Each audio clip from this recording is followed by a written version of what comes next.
Naglabas na ng kani-kanilang Statement of Assets, Liabilities and Net Worth ang lahat ng mga senador ng 20th Congress. May unang balita, si Tina Panganiban Perez. Sa Statement of Assets, Liabilities and Net Worth na inilabas ni Senator Amy Marcos, nagdeklara siya ng total assets na umaabot ng halos 165 million pesos.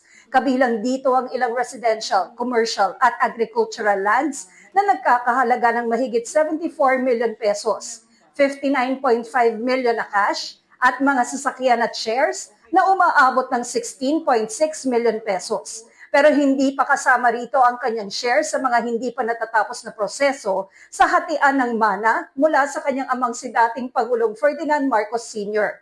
Wala siyang idineklarang liabilities o utang, kaya ang kanyang net worth ay halos 165 million pesos. Si Senator Alan Peter Cayetano naman, nagdeklara ng total assets na umaabot ng 110.6 million pesos. Kasama rito ang halos 13 million pesos na mga condominium unit, 30.5 million pesos na cash, mahigit 4 million pesos na halaga ng mga alahas, artworks at personal na gamit, at 30.7 million pesos na investments. Joint sal-en nila ito ng asawa niyang si Taguig City Mayor Lani Cayetano.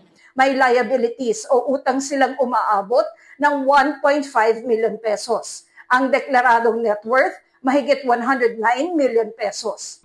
Si Senator Bato de la Rosa naman, nagdeklara ng total assets na umaabot ng 61.3 million pesos.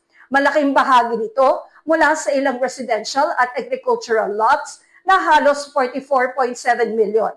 Nagdeklara siya ng total liabilities o kabuoang utang na umaabot ng mahigit 29 million pesos. Kaya ang kanyang net worth ay umaabot ng halos 32.3 million pesos. Sa ngayon, lahat na ng mga senador ay naglabas na ng kanilang sal-en.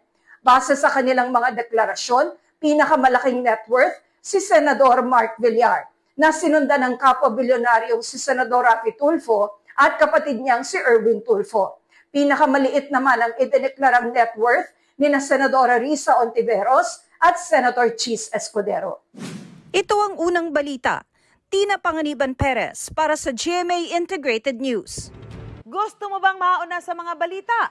Mag-subscribe na sa GMA Integrated News sa YouTube at tumutok sa unang balita.